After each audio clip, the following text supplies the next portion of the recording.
Welcome, dear friends. Lorenzo from the LP channel here, and today we're going to do a picture puzzle.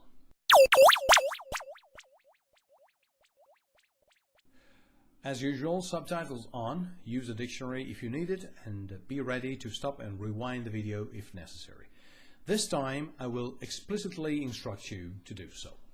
Remember, this is a two-part video, so check out But of Course Part 2. Let's go. All puzzle lovers in Italy will agree on this. Nothing beats La Settimana Enigmistica.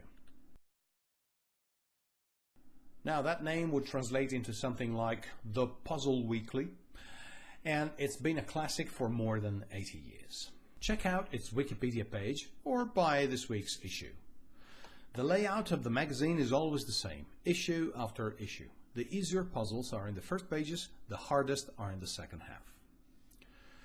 I prefer crossword puzzles myself, and I usually do only the most challenging ones, avoiding the first section altogether. Now, why am I talking about this? Because I remember one particular case during a holiday in Greece when after 2 days on the beach I had finished all the interesting puzzles and I was sort of forced to solve the children's puzzles as well. And in every issue you find something like this. Now, spot the differences. There are 20 little differences between the two pictures. Let's try to find some. Okay, here's the first. The tip of the pin through the clerk's hair bun is shorter. And the head of the pin is different too. Does that count as a separate difference? Who knows? Let's move on. The slot in the counter glass has square corners on the left and rounded corners on the right. The envelope that the woman at the counter is holding is upside down. The basket on the right is fuller. One of the two tickets near the basket reads 3 on the left and 5 on the right. Let me check the ticket dispenser. Aha, there it is. The slip of paper on the right has a pointed edge. Let's see. Yes, the A in posta is triangular on the left and rounded on the right. The man who's coming in has a well-tucked shirt on the left, while it is worn loosely out of his pants on the right. And the umbrella in the stand has a hook-shaped handle on the left, while it is L-shaped on the right. So, 10 differences so far, and I'm sure that you have spotted some that I haven't noticed yet. But regardless of the order, you have certainly realized that the more differences you spot, and the harder it gets to find more. The red circles are getting clustered together, and somehow you tend to stay clear of places that you have already marked. So it's very easy to miss a difference if it is near another red circle. Well, let's go on. Hey, the umbrella the old man on the right is holding has a shorter handle.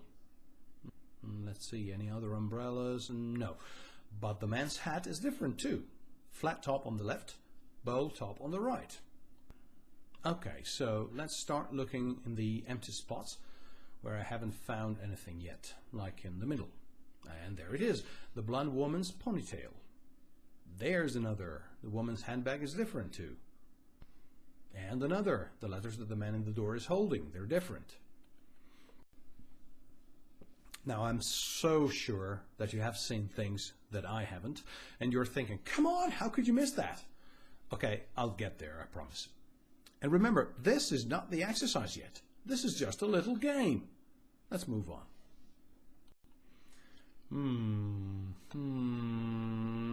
Yeah, there it is. The breast pocket of the old man on the right is different. That was hard, so near the other red circles. So another one in an untouched part. Okay, the sleeve cuff of the bald man sitting on the bench. Oh hey, the umbrella stand is different. Cylindrical on the left, drop-shaped on the right. It's getting more and more difficult. Let me see. Oh, there it is. The top of the post near the number dispenser. The ribbon is attached lower in the picture on the right. And number 20. Yeah, very big as usual. How could I miss it? the margins on that poster taped under the counter. They're much wider on the right. So that's 20. What? What? Okay. I admit it. I cheated, and you probably know. Why didn't he see that? I checked later, because I was not sure about that hairpin, and, as a matter of fact, the ceiling line in the clerk's cubicle is lower in the picture on the right. That's number 20. So number 1 and number 2 were not separate differences.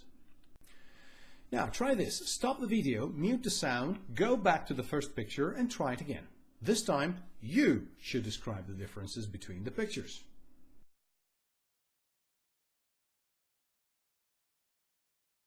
So how was it? Did you remember how I described the differences? Did you use my words? Do you use your version? Now try it again. Go back to the first difference and describe it. Then compare your description with mine.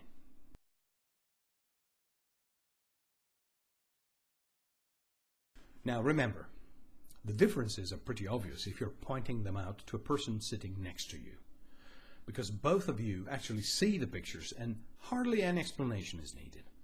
But imagine you are on the telephone and you are trying to give details about one little difference that the other person can't see. Either you are extremely clear and accurate, or the person on the other end is not going to understand a thing. Now, in case you're curious, Settimana Enigmistica comes out on Saturdays, but for some puzzling reasons, it is already available on Fridays. If you want to repeat this workout and keep your linguistic mind in shape, you know what to do. Go to your newsagents and buy this week's issue. Remember to check out the other videos in the LP channel, and if you want to contact me for lessons that will be equally fun and at the same time 100% focused on your needs, this is the email address, info@lorenzopoletti.com. I'm available for one-to-one or group lessons, either in my study or at your place, and for online lessons via Skype. I can also help you improve your presentation skills or assist you as an interpreter. I also do translations, text revision, and proofreading. Thanks for watching. Keep learning.